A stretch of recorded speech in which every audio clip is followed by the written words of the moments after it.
এখানে এই উদাহরণে বলা হয়েছে যে পি এ সমান সমান 1/4, পিবি সমান সমান 1/5 এবং পি এ ইউনিয়ন বি সমান সমান 2/5 হয়, তবে এ ও বি ঘটনাদ্বয় অবর্জনশীল কিনা পরীক্ষা করো। তো এখানে দেয়া আছে, যারা দেয়া আছে পি এ সমান সমান এত, পিবি সমান সমান এত এবং পি এ ইউনিয়ন বি সমান সমান এত।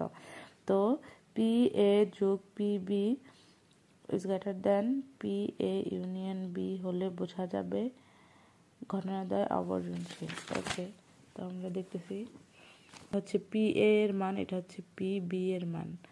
তো এটা আমরা প্রথমে লসাগু করি, 4 5 20, তারপর হচ্ছে এই 4 এই 20-এর মধ্যে কতবার যায়, 4 হচ্ছে 20-এর মধ্যে যায় 5 বার।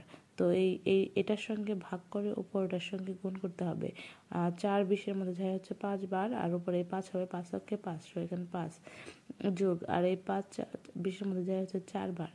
তো এই 4কে আবার উপরের সঙ্গে গুণ করতে হবে। তো সেক্ষেত্রে 4 অক্ষে 4, 20, আর উপরে এই দুইটা যোগ করলে হচ্ছে 9 সমান সমান 0.45। আবার পি এ ইউনিয়ন বি সমান সমান 2/5 সমান সমান 0.40। তাহলে এটা কি হলো, এটা হচ্ছে বেশি আর এটা হচ্ছে কম। তো সেক্ষেত্রে কি হবে, এটা সমান সমান এই ঘটনাদ্বয় কি হলো, অবর্জনশীল। যদি দুইটা মিলে যেত তাহলে বর্জনশীল হতো, যেহেতু মিলেনি এজন্য হবে অবর্জনশীল।